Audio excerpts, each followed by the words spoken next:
Nos vamos para Cuba. Nos atiende pues un académico. Ricardo Torres es experto en energía, investigador del Centro de Estudios de la Universidad Americana. Es doctor en Economía de La Habana, de la Universidad de La Habana. Ha testificado ante la Comisión de Comercio Internacional de los Estados Unidos. Es un profesor becado en Harvard, en Columbia, en la Universidad Americana, en la Sorbona de París. Ha publicado varios libros y por eso es un honor saludarlo. Doctor Torres, buenos días. Buenos días. Placer estar con ustedes. Doctor Torres, hay quienes dicen que Cuba ha podido enfrentar embargos, bloqueos, crisis, amenazas, de todo, pero que de una crisis energética Cuba no se podría reponer. ¿Usted coincide debido a la situación que tiene hoy la energía, la electricidad en la isla? Bueno, habría que decir que francamente la situación actual es bastante seria, pero tampoco es nueva. Entonces, lo que tenemos a partir de este año, a partir de enero, con los acontecimientos en Venezuela, es un agravamiento importante de una situación que ya venía teniendo lugar. O sea, por lo menos durante los últimos 5 años, quizás un poco más, los apagones han sido parte de la vida diaria de los cubanos.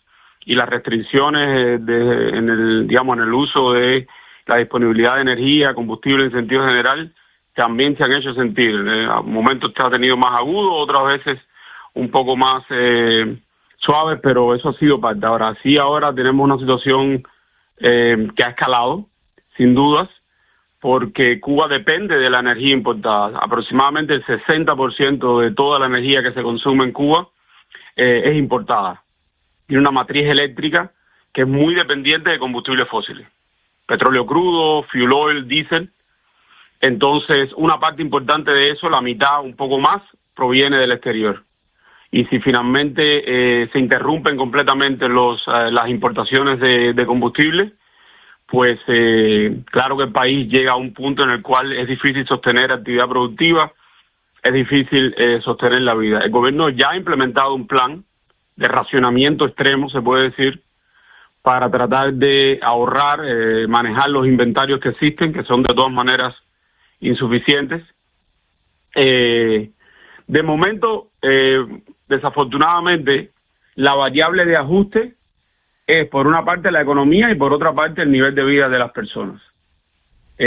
¿Hasta cuándo ese deterioro va a ser tolerable para las personas? Bueno, creo que es algo que es un poco difícil de entender, pero obviamente ya es una situación que se añade a penurias que ya venía sufriendo la población cubana, ¿no? Doctor Torres, la ONU hoy emitió un comunicado diciendo que está extremadamente preocupada por la crisis en Cuba, pero menciona casi solamente a Estados Unidos y las sanciones. Para usted, las causas de la crisis que vive hoy Cuba son corrupción del régimen, las sanciones de Estados Unidos o un poco de los dos. Bueno, hay que reconocer que es un poco de los dos, ¿no? A ver, en el sentido de que, otra vez decía, a partir de enero de este año hay un parteaguas, porque hay una situación en la cual hay una acción una acción directa de parte de Estados Unidos en el sentido primero de interrumpir los flujos, los envíos de petróleo desde Venezuela, que eran una fuente importante para Cuba, y por el otro introducir una orden ejecutiva que establece una amenaza, ¿no? Porque los países, muchos tienen comercio que es importante con Estados Unidos y no quieren verse sometidos a aranceles que encarezcan sus productos y lo hagan menos competitivos en un mercado tan importante como el de Estados Unidos. Como resultado de eso, precisamente, México, que era otro suministrador importante, ha paralizado de momento, dice la presidenta mexicana, los envíos hacia Cuba.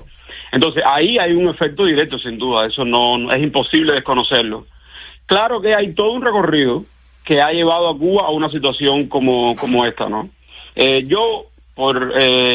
Para ser breve, apuntaría 2 cosas que para reflexionar. Por un lado, como economista, mi tesis es: sin un modelo económico que genere una economía dinámica, productiva, creciente, competitiva internacionalmente, y sabemos las fallas que tiene el modelo cubano claramente, es imposible sostener una infraestructura como la eléctrica, que requiere inversiones millonarias constantes, y que además se ha transformado mucho en los últimos años, sobre todo a partir de la transición energética hacia fuentes más bajas en carbono, ¿no?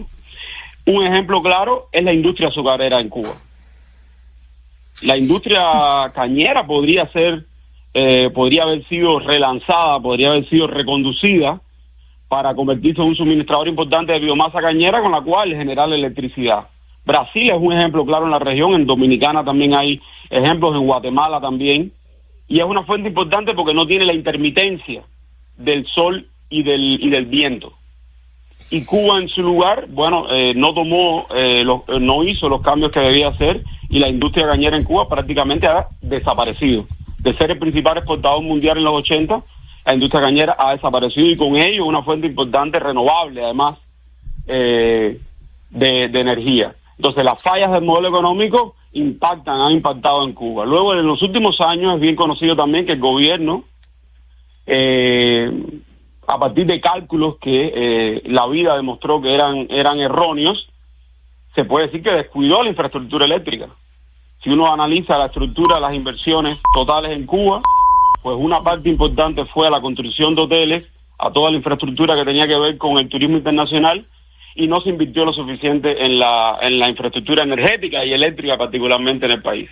Y eso ha dado como resultado plantas que son poco confiables, que salen de línea constantemente porque tienen retrasos de mantenimiento, y ha dado al traste con esta situación. Y luego el otro punto es que si Cuba, según dice el gobierno cubano, ha vivido bajo la amenaza de acciones radicales de parte de Estados Unidos, militares o no, ¿cómo es posible que Cuba no haya invertido en construir inventarios de combustible que le permitieran tener vitalidad durante un tiempo prolongado, en el caso de que ocurriera algún bloqueo de este tipo como el que estamos viendo? O sea, hay una contradicción. Un país que ha invertido mucho en Fuerzas Armadas para supuestamente enfrentar una invasión militar de Estados Unidos, y por el otro no ha invertido lo suficiente, según estamos viendo, en un activo tan importante, un recurso tan importante como la energía.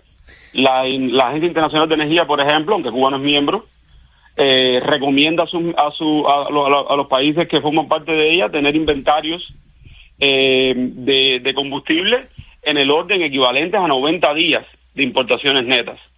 Y lo que parece ser es que Cuba no tiene nada cercano a eso, ¿no? Entonces hay una contradicción ahí que ahora está teniendo consecuencias bastante serias para la economía y para la gente, ¿no? Si usted tuviera, pues yo entendiendo que no es tan fácil evaluar, pero si usted tuviera que dar una fecha límite, o sea, ¿cuánto tiempo más puede aguantar la isla con esta falta de energía, falta de importación de energía? Sí, es arriesgado hacer un pronóstico en ese sentido. Como ustedes se imaginan, o sea, el gobierno cubano no publica datos oficiales sobre inventarios, ni siquiera tampoco sobre las importaciones. Los cálculos que se han hecho, los números más recientes que recuerdo a partir de información de una consultora, los dio un artículo del Financial Times, que en aquel momento estimaba que los inventarios durarían entre 15 y 20 días. Bueno, eso no ha sido así, ya pasaron más de 20 días de hecho. Hay otros expertos que, haciendo análisis a partir de lo que es público, digamos, los depósitos que hay en refinerías, en las terminales portuarias, han dicho que entre 6 y 8 semanas, con niveles de consumo estándares. Bueno, si hay racionamiento, por supuesto, se puede extender un poco más.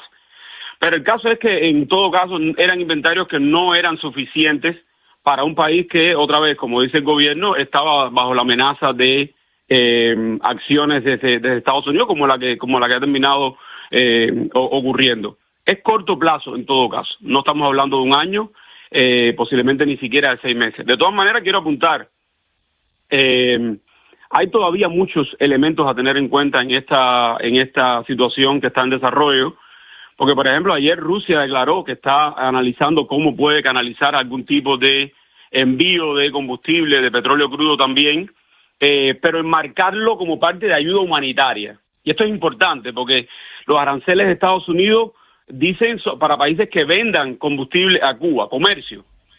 Pero Rusia está diciendo, quiere enmarcarlo dentro de ayuda humanitaria, para no escalar una situación, una confrontación con Estados Unidos, que también lo ha dicho claramente.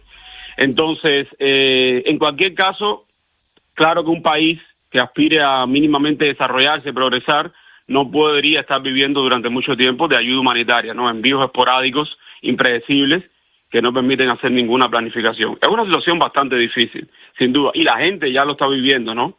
En su vida diaria. Doctor Torres, ojalá que haya alguna luz, alguna solución para un pueblo que tanto ha sufrido. Muchas gracias por atendernos y deseamos lo mejor para su país. Gracias por tenerme. Placer. Hasta luego.